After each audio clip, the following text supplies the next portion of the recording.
Sahabat dan saudaraku, mari menggunakan waktu mempelajari firman Tuhan hari ini.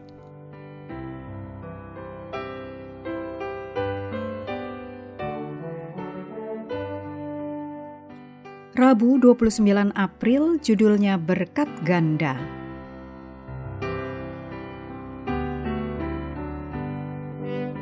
Kita mulai dengan doa singkat yang didasarkan dari Mazmur 103 ayat 20. Pujilah Tuhan, hai yang melaksanakan firman-Nya dengan mendengarkan suara firman-Nya.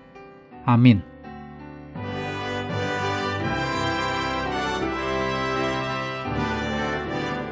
Ada banyak cara untuk mempelajari Alkitab kita, seperti metode ayat demi ayat yang telah disebutkan sebelumnya, studi pasal, studi tema, studi kata, dan studi kitab.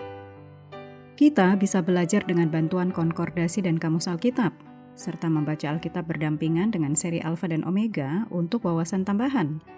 Kita juga bisa mendengarkan audio Alkitab atau belajar bersama dengan teman atau kelompok kecil.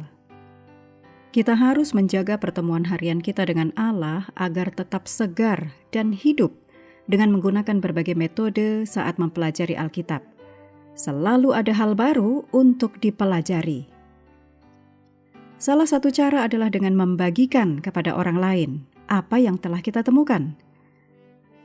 Ketika kita menjelaskan apa yang telah kita pelajari, proses meringkas itu memperkuat pemikiran kita.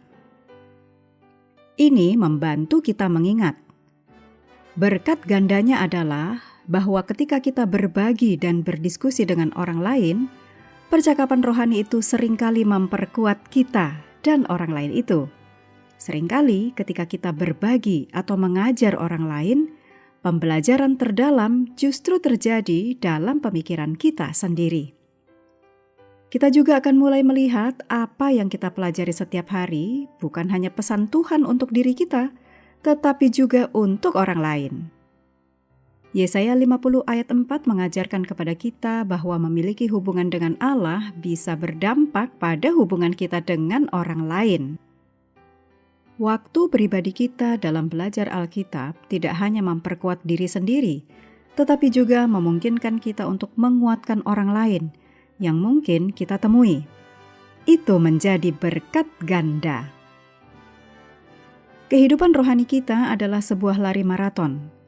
Mintalah agar Allah menjaga kita tetap berlari dalam perlombaan ini dengan ketekunan, dengan mata tertuju pada tujuan. Filipi 3 ayat 14. Jangan berkecil hati jika merasa sempat lalai untuk beberapa waktu. Tetapi, segera lakukan perubahan yang diperlukan untuk menjaga hubungan dengan Allah, terutama waktu belajar Alkitab dan doa. Karena Yohanes 17 ayat 3 mengatakan, inilah hidup yang kekal itu, yaitu bahwa mereka mengenal Engkau, satu-satunya Allah yang benar, dan mengenal Yesus Kristus yang telah Engkau utus. Komitmen harian kita untuk tinggal dalam Tuhan dan dalam firman-Nya benar-benar mengubah hidup.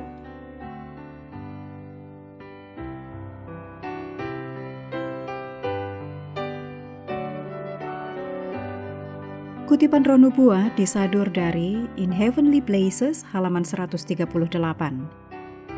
Mempelajari satu bagian Alkitab dan hubungannya dengan rencana keselamatan dapat dimengerti dengan jelas, dan ini jauh lebih berharga daripada membaca banyak pasal tanpa tujuan.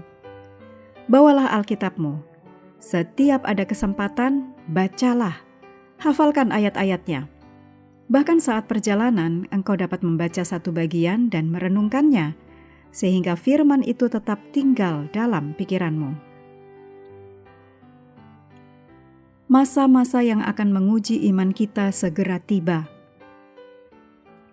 Mereka yang lemah imannya tidak akan sanggup menghadapi hari-hari yang sulit itu.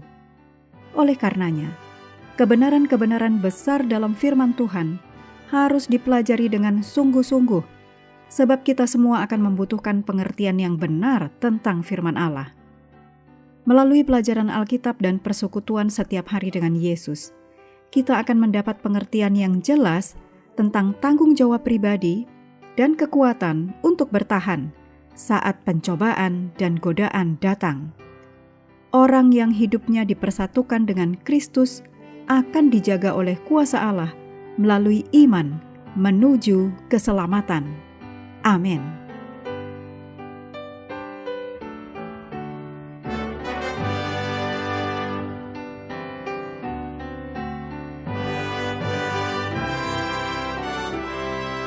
Menutup pelajaran hari ini, segala pujian kita naikkan hanya kepada Tuhan yang telah memberikan Roh Kudus untuk menyertai dan mengajari kita firman kebenaran. Terima kasih telah belajar bersama. Tuhan memberkati kita semua.